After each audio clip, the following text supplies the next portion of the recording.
how is that? Hey, bloopers is a whole nother thing. Hey, Yes. like the end of a Medea movie.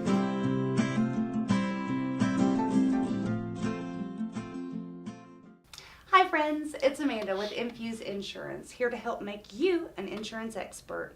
How will I do that? Well, I'm sitting down with two of our own experts here, and we're answering your questions. By the end of this video, you will know, how much homeowner's insurance do I need? How does escrow work? And how hard is it to switch if I already have a company? Stay tuned.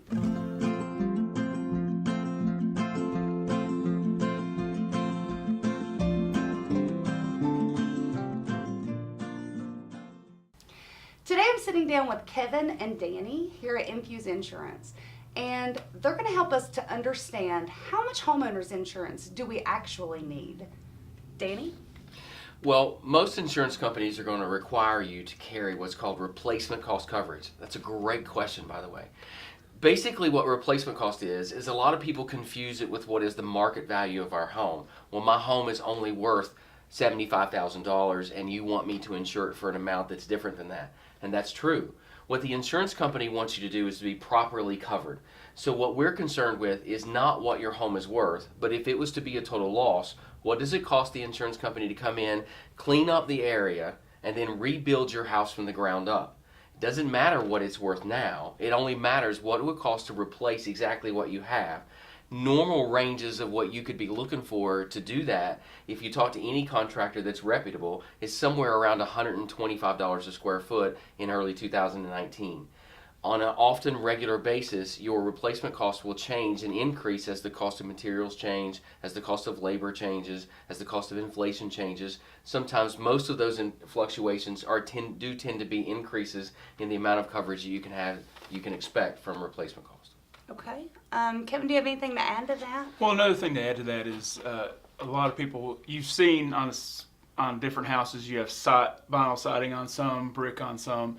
The materials that you actually use to build your house with have a lot of bearing on what the replacement cost is of your house. So a house that's built with solid brick as opposed to a house that's built with vinyl siding or some hardy plank, they're all different costs. So when we actually do that, it's all the way down to the roof, what type of shingles that you have, how much age is on your shingles. There are different indicators that we use when we're figuring replacement cost.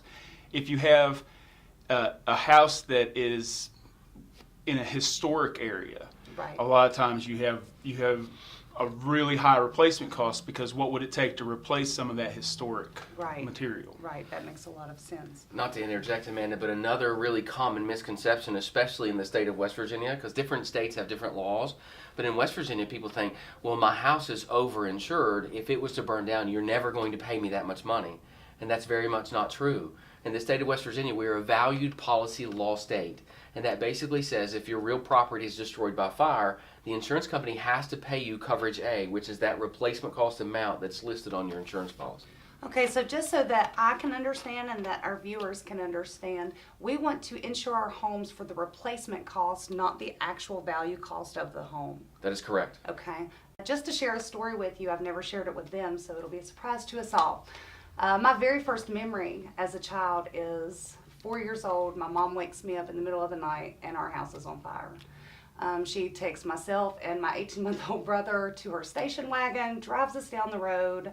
It was a total loss. This is the 1980s. There's no cell phones. So it was very traumatic, so that's why I remember it. Also, what I know now as an adult asking, they had $5,000 to rebuild. When we removed back into our home, there was no floor, there were studs in the walls, and my father has had to work his entire life trying to rebuild that home. So I can understand why it's more important to insure your home for the rebuild cost instead of the value of the home. Thank you. You're welcome. How does escrow work? Escrow is a process that's through your mortgage company.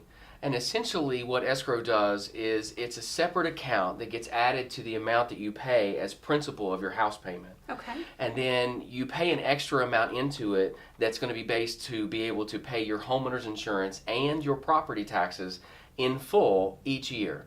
So normally if you buy a house, the bank will require you to pay your first year's insurance up front. let's just say that that amount is $600 or $50 a month. Then when you start to make house payments over the course of the next year, there's an extra $50 that's added to that house payment amount. That extra $50 for the insurance portion will go into a separate escrow account. And then the next year, as the homeowner, you won't even see an insurance bill from the insurance agency, from the insurance company. We will send that bill directly to your mortgage company. The mortgage company will take that bill and pay it in full so that your homeowner's insurance is automatically paid for the next year. Do you recommend escrow for your clients? Absolutely. Absolutely. It's one of those things in today's busy lives, it's one of those things that you just don't have to worry about anymore. You don't have You're to going to make your mortgage payment, and if your insurance is paid 1 year at a time, you just know that it's in force because your mortgage company takes care of it for you. Perfect. And most lenders out there require that you put your insurance and your taxes into an escrow account. Right. I know when I bought my home, I just went with whatever insurance company the realtor suggested. I would have probably switched insurance companies, but I don't know how hard is that. It seems to me if I already have an escrow set up and it's already coming out through my, my mortgage, would it be difficult to switch companies at that point? Amanda, that is a phenomenal question and one that we get all the time. It's actually not difficult to switch your insurance. There is a little bit of a process that goes, but at Infuse Insurance, we know that buying insurance sometimes is difficult for you. It's stressful. So we want to take all of that stress out of there for you. Basically, we can put our new policy in place, walk you through canceling your other policy that most of the time is more expensive or has less adequate coverage.